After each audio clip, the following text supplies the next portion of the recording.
দিয়ে দিয়েছেন। এরকম পলিসি অবলম্বন করার জন্য ভূমি খেকু সন্ত্রাসী দেশে আছে না নাই? আরো জোর আওয়াজে বলুন, আছে না নাই? এগুলা করে লাভটা কি ভাইয়েরা আমার? আপনি যে পেশি শক্তি খাটিয়ে অন্যের সম্পদ বাউন্ডারি দিয়ে দখল করেছেন, কিংবা অন্যের মাল আপনি দখল করে নিয়েছেন পেশি শক্তি খাটিয়ে, ক্ষমতার মসনদ দেখিয়ে এগুলো আপনি দখল করলেন। দুনিয়ার এই ছোট্ট জীবনে আপনি পার পেয়ে গেলেও বিচার দিবসে কিন্তু পার পাওয়া যাবে না। দুনিয়ার আদালতে আপনার নামে টাকা পয়সা দিয়ে আপনার পক্ষে আপনি রায় আনতে পারবেন, কিন্তু আল্লাহর আদালতে ঘুষ দেওয়ার কোনো রাস্তা নাই। আছে নাকি? বিচার দিবসের মালিক কে জোরে বলেন তো ভাই? একটু আল্লাহর নামটা মোহাব্বতের সাথে বলুন না। বিচার দিবসের মালিক কে? আল্লাহ পাক হবেন আহকামুল হাকিমিন। আমার এই আহকামুল হাকিমিন এই কথাটা বলতে গিয়ে একটা কথা মনে পড়ে গেল। 2013 সালে শহীদ মাওলানা দেলওয়ার হোসেন সাঈদী রহমাতুল্লাহি আলাইহিকে আদালতে যখন তোলা হলো, তার বিরুদ্ধে আনিত অভিযোগগুলো পাঠ করা হলো। সম্ভবত 4000 পৃষ্ঠার, অঙ্কটা মনে নাই, এমনই হবে আর কি। 4000 পৃষ্ঠার মতো অভিযোগ তার বিরুদ্ধে তোলা হলো। তিনি 5-7 মিনিট বক্তব্য দিয়েছিলেন। সেই বক্তব্যগুলো পরের দিন আমার দেশ পত্রিকার মধ্যে আমরা পড়েছিলাম।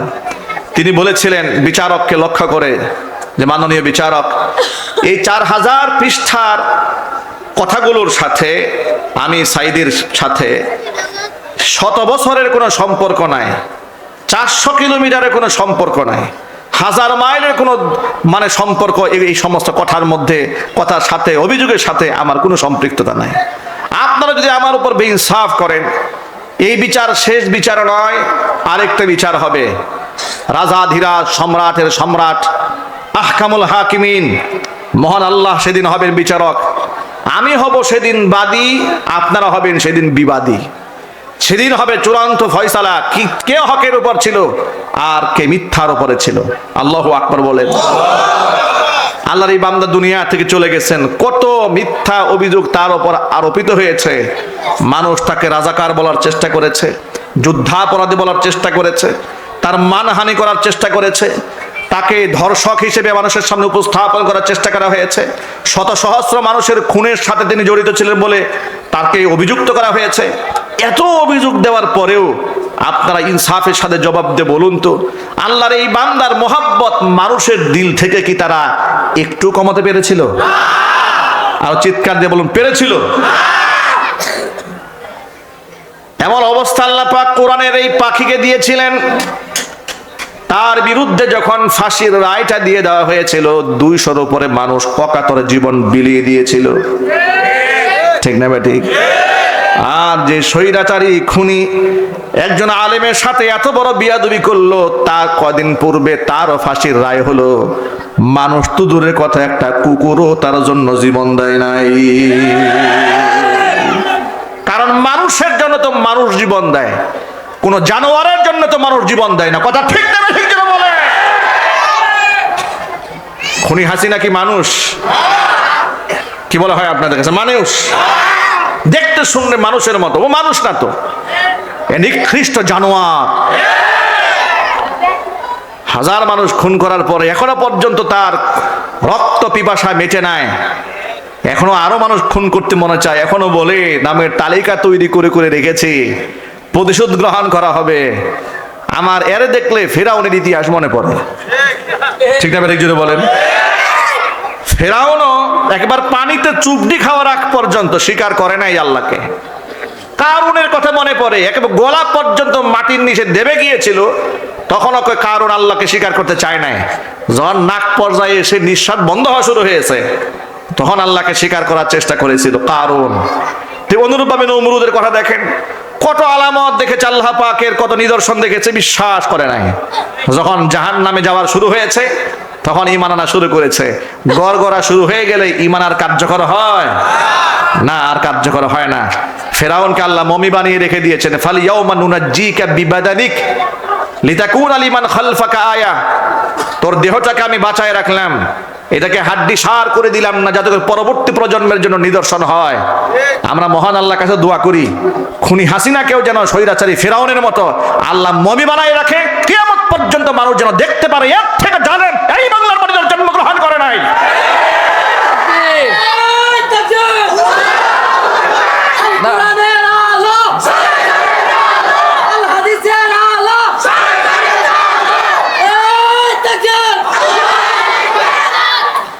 ভাইরা আমার, খুনি হাসিনা এবং তাদের নাতিপুতিদের অন্তরে আলেমদের প্রতি কোনো সম্মান নাই, কোনো মর্যাদা নাই। আলেমদেরকে তারা শত্রু মনে করে, আলেমদেরকে তুচ্ছ মনে করে, ব্যঙ্গ এবং বিদ্রুপ করে আলেমদের সাথে। কথা ঠিক কিনা বলেন? সাধারণ মানুষের রক্তের তো কোনো দাম নাই। যে সমস্ত মানুষদের চেহারা দেখলে লোকেরা নিজেকে ধন্য মনে করে, যাদের হাতের সাথে হাত মিলালে লোকেরা সারা জীবন নিজেকে ইতিহাসের পাতায় নাম লেখাতে চায়, ছবিটা ফেসবুকে আপলোড করে রাখে যে হক্কানে আলেমে সাদাবার মুসাফা হয়েছিল। ঠিক না বেরিয়ে বলেন? যে সমস্ত আলেমদেরকে এই দেশের সাধারণ মানুষরা এত মহব্বত করে, এত সম্মান করে, জীবনের চেয়ে বেশি মূল্যায়ন করে যে আলেমদেরকে, সেই আলেমদেরকেই যখন স্বৈরাচারী খুনি হাসিনার দাম দেয় না, তো সেখানকার আপনি খালি আব্দুল্লাহর কোনো মূল্য আছে হাসিনার কাছে? কথা বলেন, মূল্য আছে? হাসিনার কাছেও আলেমের মূল্য নাই, হাসিনার সাঙ্গ পাঙ্গ যেগুলো আছে এদের কাছেও আলেমদের কোনো মূল্য নাই। ঠিক না বেরিয়ে বলেন? তার একটা প্রমাণ দেই। 1974 সালে 71 সালে দেশ স্বাধীন হলো, 54 বছর হয়ে গেল। মহান আল্লাহ তাআলা আমাদেরকে একটি স্বাধীন সার্বভৌম রাষ্ট্র দিয়েছেন। স্বাধীনতা যুদ্ধে যারা দেশপ্রেম নিয়ে ইমানের সাথে লড়াই করেছেন, আল্লাহ পাক তাদেরকে শহীদের মর্যাদা দান করেন। আমার বাবা একজন যুদ্ধাহত মুক্তিযোদ্ধা, 71-এ তিনি আহত হয়েছিলেন। রাষ্ট্র সরকারের কাছে আমাদের ফ্যামিলির একটা সম্মানজনক অবস্থান আছে, কিন্তু মুক্তিযোদ্ধার সাথে তো আর এই রাষ্ট্রের সাথে কোনো কন্ট্রাডিকশন নেই, কোনো বিরোধ নেই। কিন্তু মুক্তিযোদ্ধার চেতনার নামে আপনারা দেখেছেন একেবারে 54 বছর ইতিহাস একটু ঘাটেন, যত নাটক হয়েছে বাংলাদেশে এই মুক্তিযুদ্ধকে কেন্দ্র করে, যত সিনেমা হয়েছে, যত কবিতা লেখা হয়েছে, যত মঞ্চ নাটককে মঞ্চস্থ করা হয়েছে, সমস্ত নাটকের মঞ্চে, কবিতার পাতায়, ইতিহাসের পাতায় দেখানো হয়েছে যে দাড়ি টুপি এরপরে সাদা দবদবে পাঞ্জাবিওয়ালা মানুষগুলা 1971 সালে প্রচন্ড আকারে ধর্ষক ছিল। তারাই ছিল রাজাকার। একটু জোরে বলতে হবে নাউজুবিল্লাহি মিন যালিক। অথচ আপনারা শিক্ষিত মহল, এখন তো আমাদেরকে আর ধোঁকা দিয়ে বোকা বানাবার কোনো সুযোগ নাই।